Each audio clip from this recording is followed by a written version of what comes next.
Les troubles anxieux et les TOC. Je commencerai par vous présenter d'abord les troubles anxieux, ensuite les troubles, en deuxième partie, les troubles obsessionnels compulsifs. Dans la diapo qui suit sur les troubles anxieux, en introduction, je dirais que les troubles anxieux sont des troubles psychiatriques fréquents qui partagent un symptôme commun qui est l'anxiété. L'anxiété est définie par une peur sans objet et qui est ressentie par l'individu.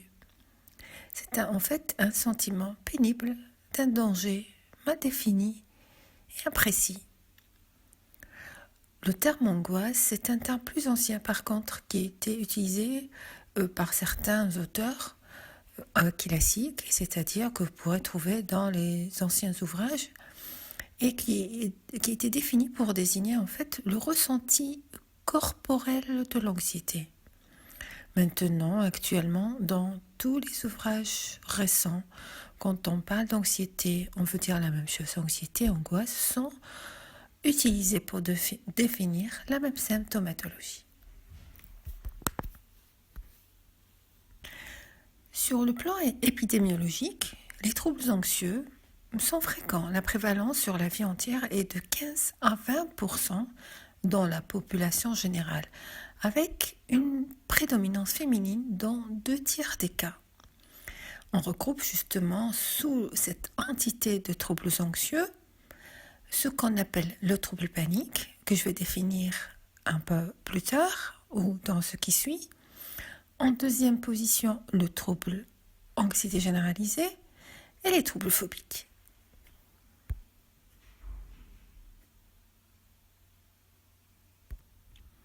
L'attaque de panique ou le trouble panique en grand A. Définition.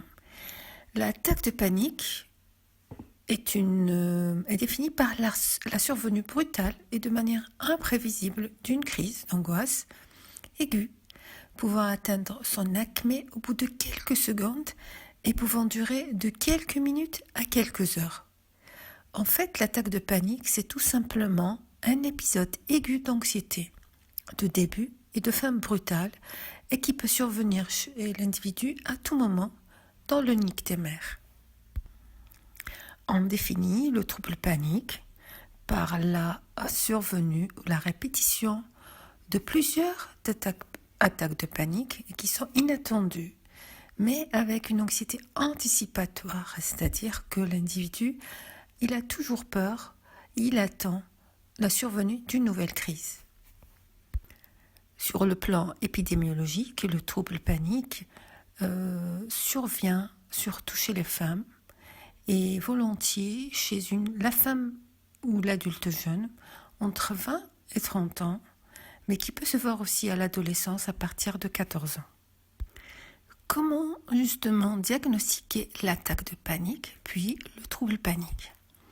Alors le DSM-5, le manuel diagnostique dans sa 5e édition, DSM-5, pose un certain nombre de critères que vous voyez dans la diapo. La montée, il s'agit de la montée brusque de crainte intense ou de malaise intense qui atteint son acmé en quelques minutes avec la survenue de 4 ou plus de ces symptômes suivants. Il s'agit de 4 parmi ces symptômes.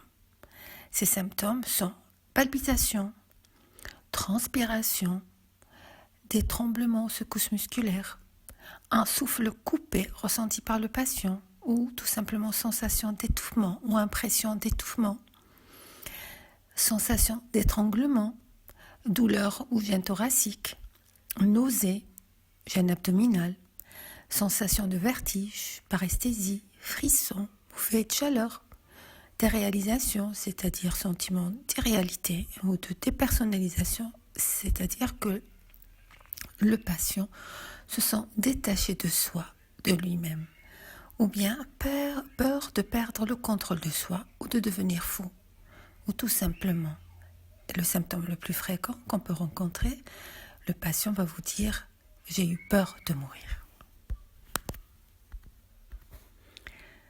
Quels sont maintenant les critères diagnostiques du DSM-5 du trouble panique. En grand A, nous avons attaque, plusieurs, de panique récurrente et inattendue avec la survenue de 4 ou plus des symptômes de l'attaque de panique que nous avons vu dans la diapo qui précédait. En grand B, au moins une des attaques a été suivie par une période d'un mois ou plus de l'un des deux symptômes suivants, c'est-à-dire, premièrement, crainte persistante d'autres attaques de panique ou de leurs conséquences, c'est-à-dire devenir fou. Deuxièmement, comportement d'évitement de situations non rassurantes. En grand C, perturbation n'appartenant pas à un autre trouble psychique, en éliminant les TOC, troubles phobiques, état de stress post-traumatique ou une anxiété de séparation. Le trouble panique évolue souvent spontanément, résolutif en quelques semaines, voire en quelques mois. On peut par contre observer un passage à une chronisation avec une fluctuation des symptômes. Pour les comorbidités, nous avons un épisode dépressif majeur qui peut se voir secondairement et qui est retrouvé dans 50% des cas. On peut retrouver des tentatives de suicide qui sont très fréquentes, les conduites d'alcoolisation et de toxicomanie à la recherche pour endiguer en fait l'angoisse ou cette anxiété, ou bien on peut avoir attaque de panique ou trouble panique associé à une agoraphobie que nous verrons plus loin.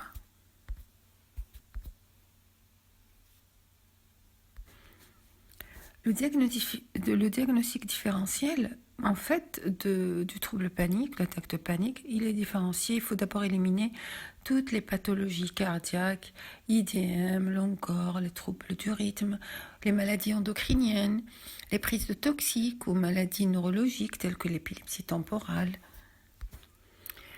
On passe maintenant aux troubles anxiété généralisée. Par définition, l'anxiété ou le trouble anxiété généralisée est défini par la présence d'une anxiété excessive qui est permanente et envahissante, qui est faite essentiellement de préoccupations et d'appréhensions qui se prolongent sur une durée de plus de 6 mois et qui concerne plusieurs domaines de la vie sociale, affective ou professionnelle. L'angoisse débute volontiers à l'adolescence ou à l'âge adulte jeune. Dans cette diapo, vous voyez les critères diagnostiques posés par le DSM-5. Il s'agit d'une anxiété souci en critère A excessif, c'est-à-dire attente avec appréhension survenant la plupart du temps durant au moins 6 mois concernant un certain nombre d'événements ou d'activités tels que le travail ou les performances scolaires. En grand B, la personne anxiété généralisée éprouve de la difficulté à contrôler cette préoccupation. En grand C, l'anxiété et les soucis sont associés à 3 ou plus de ces 6 symptômes qui sont l'agitation, la fatigabilité, difficulté de concentration ou de mémoire, l'irritabilité, la tension musculaire, perturbation du sommeil. En grand D, l'anxiété, les soucis ou les symptômes physiques entraînant une détresse ou une altération cliniquement significative du fonctionnement social, professionnel ou dans d'autres domaines importants. En grand E, la perturbation n'est pas imputable aux effets physiologiques d'une substance. En grand F, la perturbation n'est pas mieux expliquée par un autre trouble mental. C'est-à-dire qu'il faut toujours éliminer devant un trouble anxiété généralisé un autre trouble mental ou tout simplement les effets physiologiques d'une substance qui a été ingérée par le patient. L'évolution du TAG est variable. On assistera volontiers à un espacement des crises, voire leur disparition, pour réapparaître et se répéter dans le temps. Le TAG se complique souvent par une dépression, par des conduites suicidaires, par des conduites addictives, c'est-à-dire abus d'alcool, de substances, de médicaments, de drogues. Il peut y avoir aussi une apparition d'une agoraphobie secondaires. Le traitement maintenant. Comment traitons le trouble panique et le trouble anxiété généralisée? La prise en charge en fait du trouble panique et du TAG, elle est double, médicamenteuse et psychothérapique. Premièrement, quels sont les médicaments prescrits? Les médicaments sont surtout les antidépresseurs. Nous choisirons mieux les ISRS. Ce sont des molécules inhibitrices de la recapture de la sérotonine, comme par exemple la paroxétine, qui se présente sous forme de comprimé de 20 mg. Nous avons la sertraline, comprimé à 50 mg, les citalopram, qui peut se présenter en comprimé à 10 mg ou en gouttes, mais nous avons aussi les tricycliques, les antidépresseurs tricycliques de type amitriptyline ou la Roxil en gouttes ou en comprimé. Nous avons aussi la venlafaxine ou la flaxine à libération prolongée, 37,7 mg ou 75 mg. Nous avons aussi les anxiolytiques qui peuvent être adjoints aux antidépresseurs, mais la durée de prescription doit être courte, ne dépassant jamais 3 mois pour éviter le risque de dépendance. Nous pouvons aussi prescrire, en cas de trouble panique et du TAG, un bêta-bloquant, tel que la flocardil en comprimé. Associé aux médicaments, nous avons la psychothérapie. En premier lieu, nous avons les thérapies, ce qu'on appelle les thérapies cognitivo-comportementales. Nous choisirons, il y a plusieurs techniques en fait. La technique de désensibilisation systématique, elle donne de très bons résultats en cas de trouble panique ou avec agoraphobie. En fait, les TCC sont le traitement de choix pour les troubles anxieux. Il y a d'autres aussi techniques ou psychothérapiques, comme la relaxation en cas d'attaque de panique. On peut aussi utiliser l'hypnose qui peut donner aussi de bons résultats. Mais on n'oublie jamais l'hygiène de vie. D'abord, arrêt total des excitants en cas de trouble panique ou de TAG, tels que le café, le tabac, etc. Il faut favoriser volontiers la pratique du sport en cas de trouble panique et du TAG. Maintenant, on passe au 3e chapitre des troubles anxieux. Dans les troubles anxieux, il s'agit en fait des troubles phobiques. En définition, on définit les troubles phobiques. Les troubles phobiques englobent toutes les peurs irrationnelles, irréfléchies, d'une situation dite phobogène, qui ne présente pas réellement de caractère dangereux. En fait, dans la phobie, la crise d'angoisse survient lors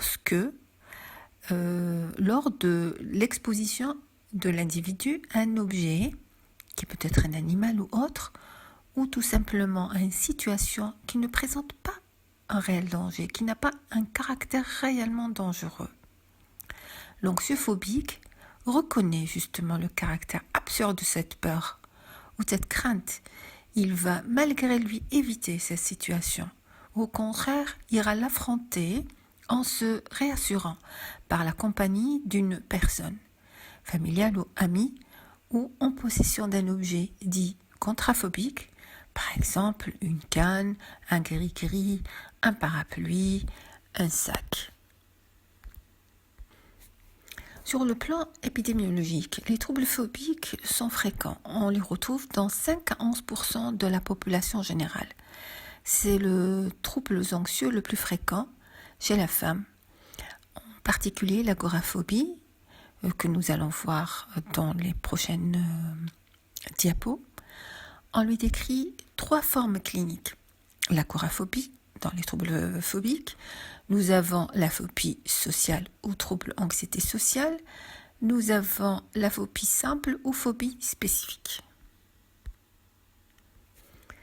L'agoraphobie est définie dans le DSM-5 comme suit par le critère A. C'est un critère très important. C'est une peur ou anxiété marquée par 2 ou plusieurs des 5 situations suivantes. Premièrement, utiliser les transports en commun. Voiture, bus, train, bateau, avion. L'agoraphobe a peur de prendre le bus, de prendre le train, de prendre le bateau, de prendre un avion.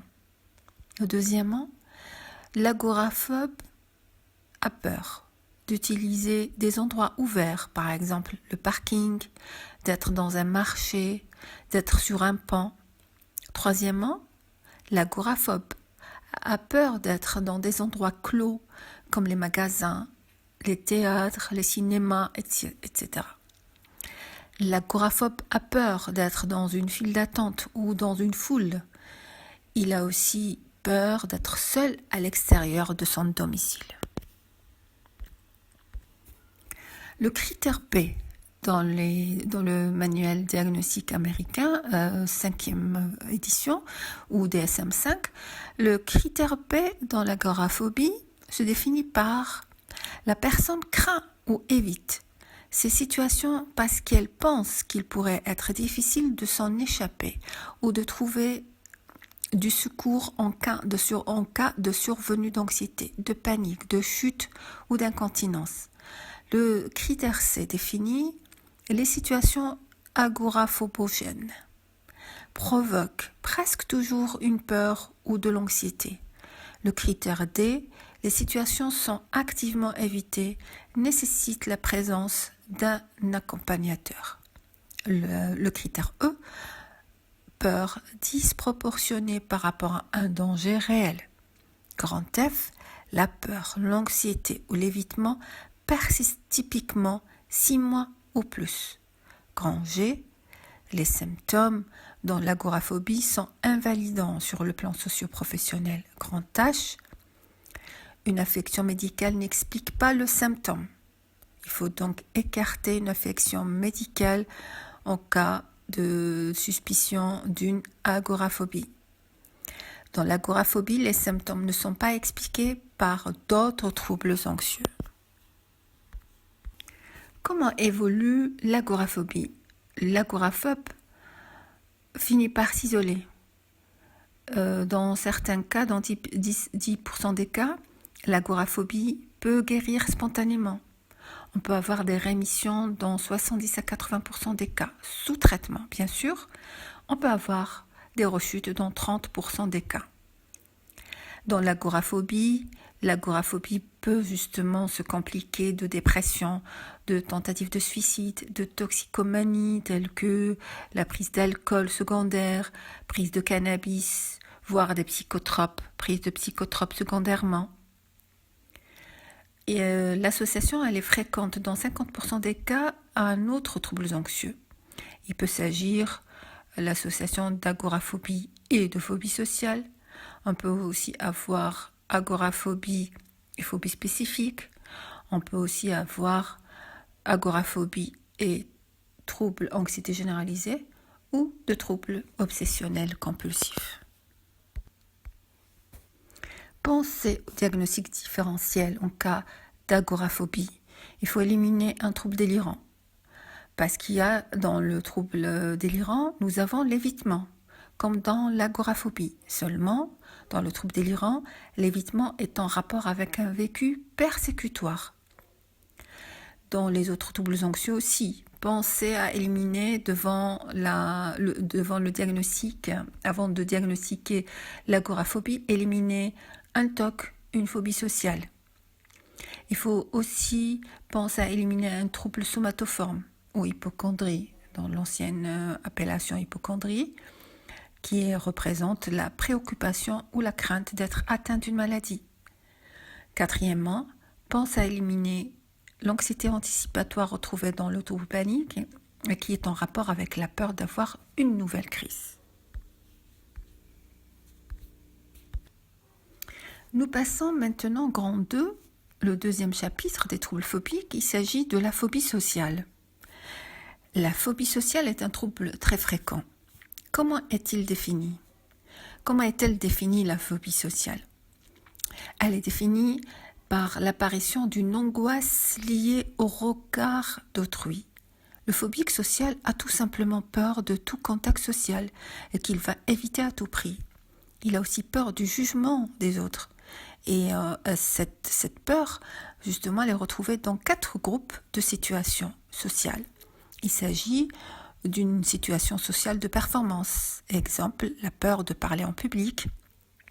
Le phobique social a peur de parler en public. Il a peur aussi lors des entretiens formels. Il a peur d'être devant un jury, etc. Une autre situation sociale d'intimité. Il a peur de parler de lui-même, parler avec des voisins.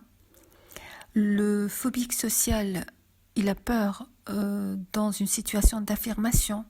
Par exemple, demander tout simplement ou refuser, donner un avis. Autre situation, 4e situation, observation, c'est-à-dire il a peur de manger en public. Le phobique social a peur d'écrire en public, d'attendre en public. Sur le plan clinique, justement, comment se manifeste la phobie sociale ? L'exposition déclenche une réaction anxieuse, parfois une véritable attaque de panique. Il existe une anxiété anticipatoire avec symptômes physiques, tachycardie, polypnée, sueur, etc. En effet, les sujets anticipent les situations phobogènes qu'ils vont progressivement éviter avec un retentissement sur la vie sociale et professionnelle. Le phobique social va finir par se désocialiser. En dehors de la situation phobique, il n'existe aucun trouble. Quel est le diagnostic justement différentiel ? Il faut éliminer la timidité, le trac, le trouble délirant et le TOC.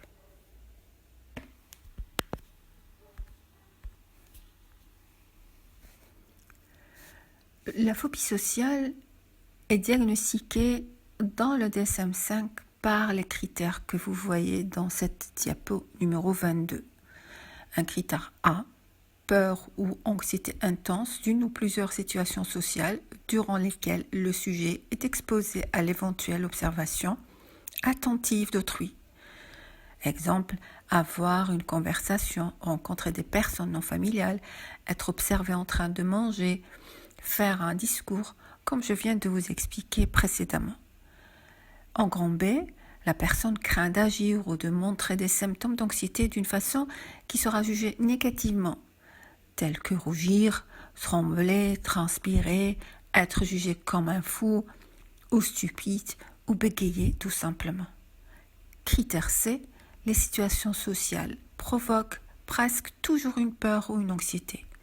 Grand D, les situations sociales sont évitées ou subies avec peur ou anxiété intense. Critère E, peur ou anxiété disproportionnée par rapport à la menace réelle posée par la situation sociale. Grand F, la peur, l'anxiété ou l'évitement sont persistants durant 6 mois ou plus. Grand G, altération clinique significative du fonctionnement social ou professionnel. Grand H, peur, anxiété ou évitement non imputable aux effets d'une substance. Donc il faut écarter les effets d'une substance. Grand I, symptômes non expliqués par les symptômes d'un autre trouble mental. Grand J, une affection médicale, obésité, défigurement secondaire n'explique pas les symptômes.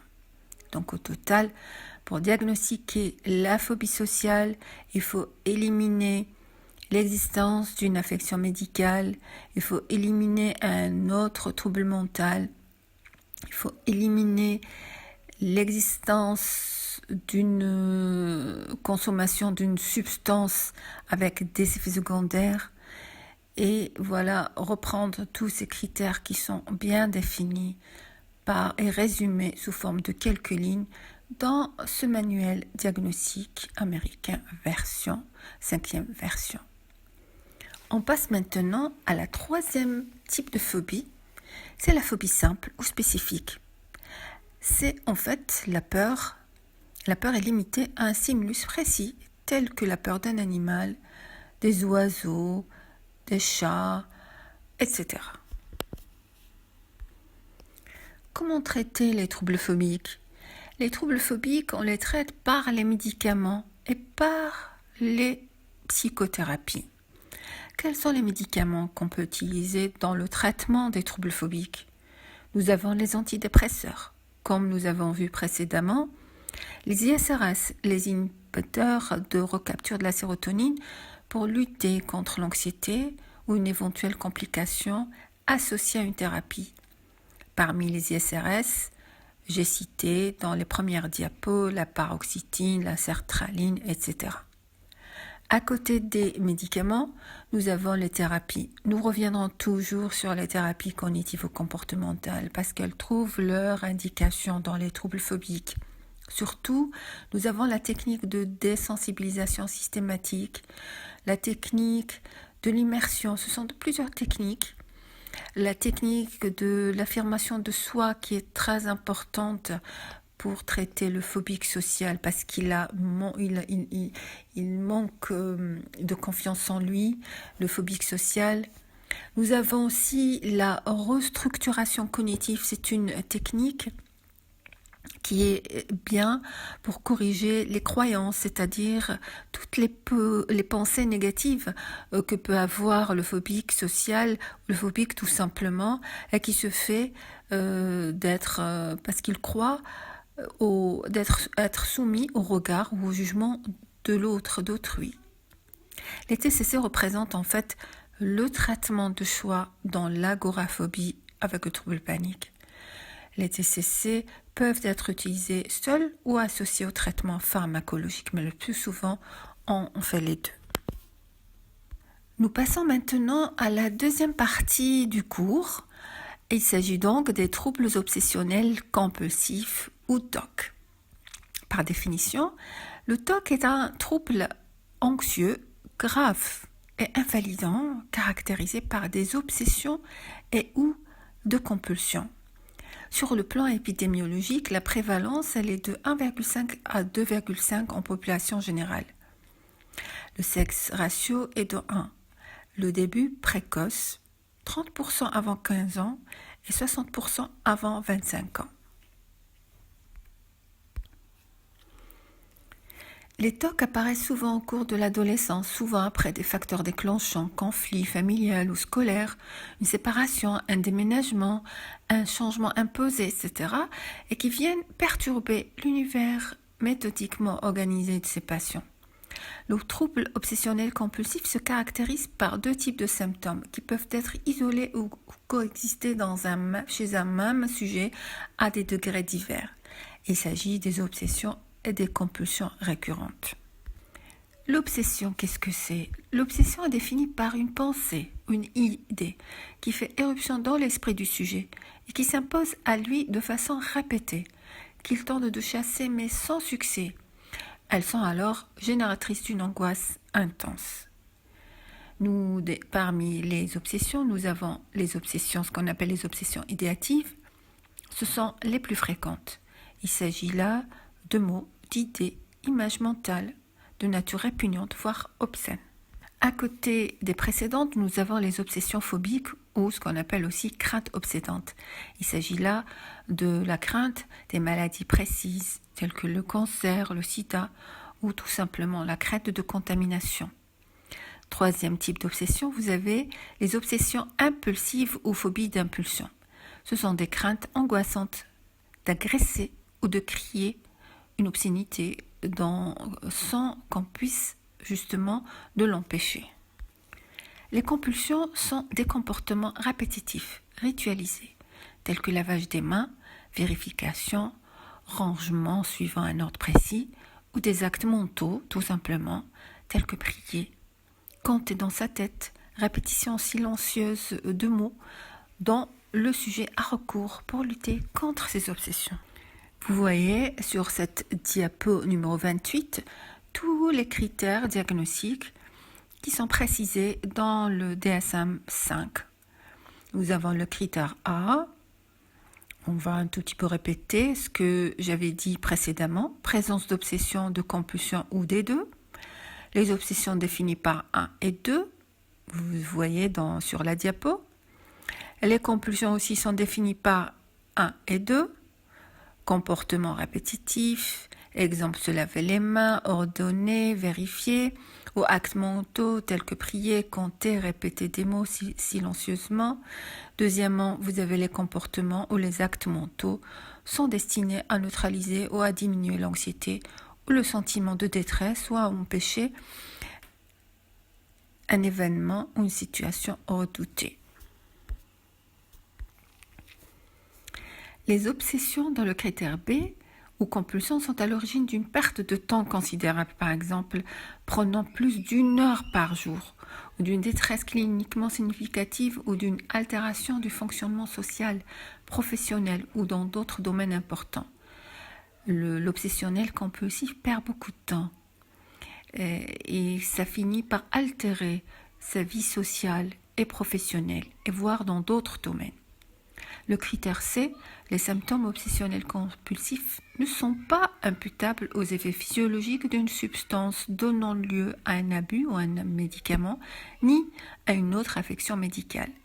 La perturbation n'est pas mieux expliquée par les symptômes d'un autre trouble mental. Au total, c'est-à-dire, en résumant, que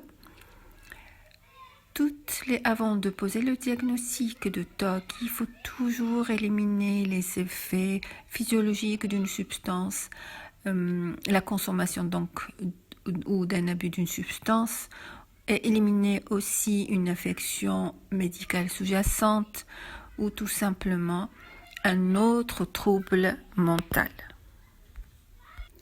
Quelles sont maintenant les pathologies associées? On peut retrouver la maladie de Gilles de la Tourette, c'est une maladie où il existe caractérisée par la présence de tics. On peut aussi trouver association TOC avec un autre trouble anxieux.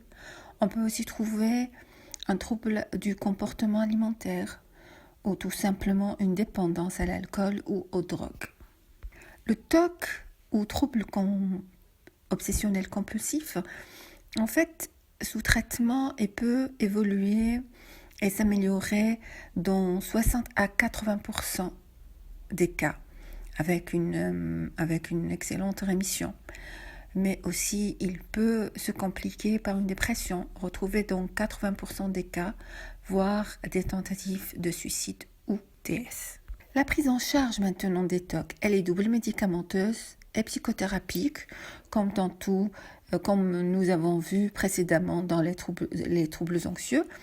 Elle est médicamenteuse, antidépresseurs, toujours, type ISRS, qui ont donné de très bons résultats, type paroxétine, comprimé à 20 mg, à raison de 20 à 40 mg jour, 1 à 2 comprimés jour. C'est un ISRS qui est le plus utilisé et qui a donné de bons résultats avec nos patients. La durée recommandée est de 1 an et le traitement doit être diminué progressivement jusqu'à l'arrêt. On peut hospitaliser en cas de dépression secondaire avec tentative de suicide.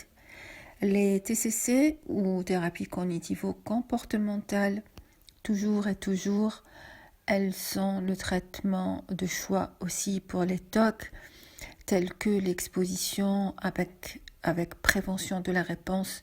C'est une technique tout simplement indiquée dans les obsessions avec compulsion. La thérapie cognitive type restructuration cognitive agit sur les obsessions et en cas de dépression secondaire au TOC. Un programme complet des TCC peut s'étendre sur plusieurs mois, en moyenne une vingtaine de séances pendant 6 à 12 mois, à raison d'1 à 2 séances par semaine, et sa durée est généralement proportionnelle à l'ancienneté, à la sévérité du trouble. Quand vous recevez un patient à la consultation et qui présente des TOC, dites-lui que en commençant la thérapie, que le résultat peut ne pas survenir tout de suite, qui peut prendre un peu de temps. Voilà, le préparer tout simplement. Voici donc la fin de mon cours. Je vous remercie et bon courage.